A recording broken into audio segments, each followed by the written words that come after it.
Meantime, South Florida migrants going through the immigration process say they're scared to show up for their appointments. Now, some of them say their family members are going in for routine meetings and not coming out.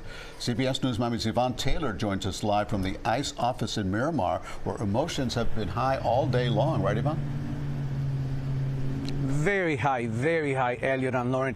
And I'll tell you what, people who go through those doors into that building, it's because they have an appointment.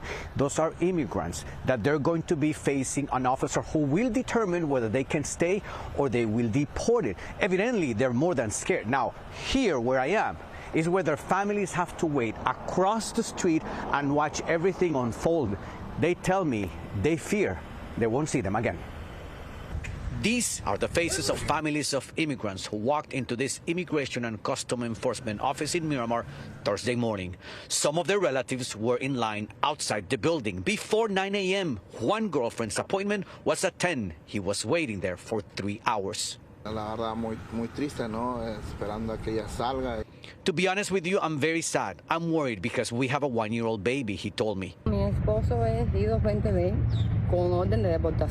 My husband, who has a deportation order, came here yesterday. He never came out, told me Ermita Cervera. She rushed into the building desperate after saying he had been deported 3 years ago to his native Cuba. If you are deported, physically deported, and you come back without a waiver being granted to you, you have illegal entry after deportation. Immigration attorney Willie Allen tells me cases like this woman's husband are considered a crime. You can actually go to federal prison, complete a sentence, and be deported again.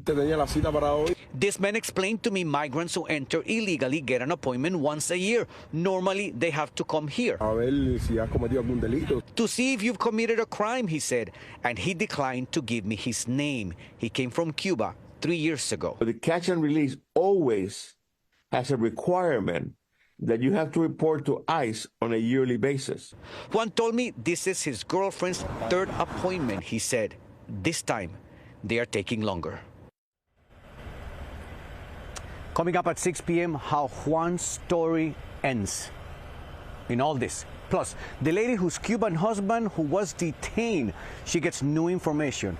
And in addition to that, what happens to people who stumble into a raid? What should they do? All that info in less than an hour. We are live in Miramar. Yvonne Taylor, CBS News, Miami.